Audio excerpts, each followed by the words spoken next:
इंसान अपनी इब्तदाई दौर से गारों के अंदर ज़िंदगी बसर करता रहा है। गार इंसानों का मस्कन था, जहां वो लकड़ियां जलाते, जानवरों का शिकार करके लाते और यहां ज़ख़ीरा करके रखते। दुश्मनों के हमलों से बचने के लिए भी इंसान इन्हीं गारों में छुपा करते थे। बहुत से तोहम परस्त कौमों का ये अकीदा था कि गारों के अंदर उनके मरने वालों की रूहें रहती हैं। उन गारों से दूसरी दुनिया के रास्ते जाते हैं, जहां वो रूहें सफ़र करती हैं।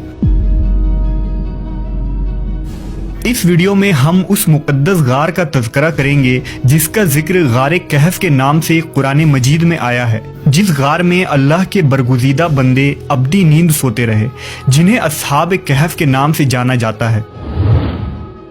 आज से हज़ारों साल कबल रोम के शहर एफसुस में एक जालिम और मुशरिक बादशाह की हुकूमत थी, जिसका नाम दकियानूस था।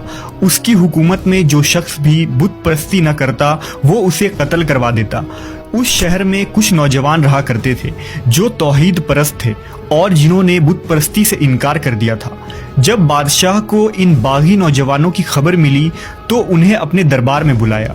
जब वो बादशाह के सामने हाजिर हुए तो अपना अकीदा बेबाकी से जाहिर कर दिया और कहा कि हम एक अल्लाह के सिवा किसी के आगे हरगिज सर न झुकाएंगे। उनकी इस निडर और हिम्मत वाले अल्फाज से बादशाह का दरबार नारे तौहीद से गूंज उठा।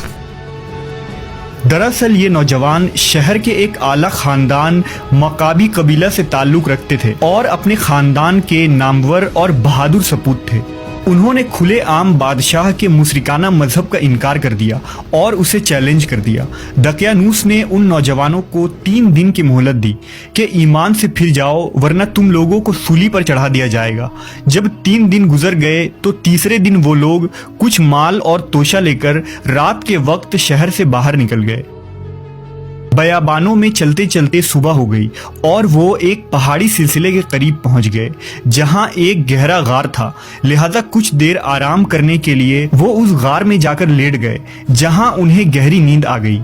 इसलिए उन्हें अस्हाब कहफ यानी गार वाले कहा जाता है। जब ये लोग गार में सोए तो अल्लाह ने उन पर एक मुआजिज़ाना कैफियत तारी कर दी और वो वहां ऐसी नींद सो गए जो ना ही आम नींद थी ना ही मौत, बल्कि वो एक गहरी नींद की सी कैफियत में चले गए। जब बादशाह को खबर मिली कि उन्होंने उस गार में पनाह लिया है तो उसने अपने सिपाहियों को हुक्म देकर उस गार के मुंह को बंद करा दिया और वहां उस गार के दहाने पर एक तांबे की तख्तियों पर उन लोगों के नाम और पूरा वाकया लिखकर एक संदूक में दफन कर दिया, ताकि ये निशान इबरत बन जाए और तारीख में महफूज रहे। जमाना गुजरता रहा, मौसम तब्दील हुए, मगर अस्हाब कहफ यूं ही सोए रहे और अल्लाह की कुदरत से उनकी जिस्म वैसी ही सही और सालिम रही। उस पर वक्त और मौसम का कोई असर न पड़ा। यूं 300 साल से भी ज्यादा का अरसा गुजर गया और अब एफसुस शहर में बेदरूस नाम के बादशाह की हुकूमत आ गई। बुत परस्ती का दौर खत्म हो गया था, लेकिन लोग नई नई फितनों में पड़ गए, जिसमें एक फितना ये था कि लोगों की एक बड़ी जमात ने मरने के बाद फिर जिंदा होने और कयामत आने का इनकार कर दिया था। लिहाजा बेदरूस ने अल्लाह से दुआ की कि उन लोगों को हिदायत नसीब फरमाए और अपनी कुदरत का कुछ ऐसा नज़ारा दिखला दे कि वो ईमान ले आए। अल्लाह के हुक्म से उस गार में सोए अस्हाब कहफ नींद से बेदार हो गए। बेदार होने के बाद वो एक दूसरे से पूछने लगे कि हम यहाँ कितनी देर तक सोए। किसी ने कहा 1 दिन, किसी ने कहा 1 दिन से भी कम। उन्हें इस बात का कतन इल्म न था कि बाहर दुनिया ही बदल चुकी है और वो कितने अरसे यहाँ गनूदगी में थे। जब उन्हें भूख लगी तो उन्होंने मशवरा किया कि किसी एक को चांदी के सिक्के देकर बाजार भेजा जाए ताकि हमारे लिए कुछ खाने का इंतजाम हो जाए। जब उनमें से एक शख्स शहर की तरफ गया तो हैरत ज़दा रह गया। उसने शहर को बिल्कुल तब्दील शुदा पाया।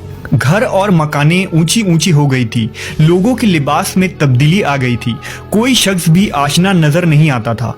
वो एक दुकान के पास गया और दुकानदार को सिक्के देकर खाने की चीजें मांगी।